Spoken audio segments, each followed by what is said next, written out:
వృషభ మూవీ గురించి అయితే మాట్లాడుకుందాం.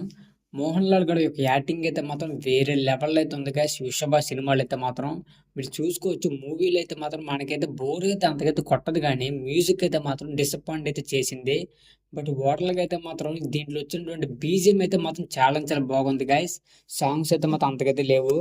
ఇక్కడ ఏంటంటే మూవీలో కథ ఏంటంటే ఒక డబ్బున్న కుటుంబంలో మాత్రం ఒక ఆయన అయితే పుడతాడనమాట. అంటే మోహన్ లాల్‌కి ఒక అబ్బాయి పుడతాడు. ఆళ్ళ అబ్బాయి గురించి తనైతే మాత్రం చాలా ప్రేమాభిరాగాలు అయితే చూపిస్తాడు. బట్ తనకి కల అయితే వచ్చిద్ది మోహన్ లాల్‌కైతే. ఆ మోహన్ లాల్ కలలో ఏమొచ్చిద్దంటే వాళ్ళే గత జన్మలో వాళ్ళ భర్త శత్రువుగా పుట్టి ఈ జన్మలో ఈడు కొడుకుగా పుట్టాడని వచ్చిద్దనమాట. కర్మ సిద్ధాంతం బట్టి ఏ రకంగా నడుస్తున్నాడనేది ఇక మూవీలో చూసుకోవచ్చు. మనమైతే మాత్రం మూవీనైతే మాత్రం భలేగైతే తీశాడు గైస్. మూవీ అయితే చాలా ఇంట్రెస్ట్‌గా అయితే ఉండిద్ది.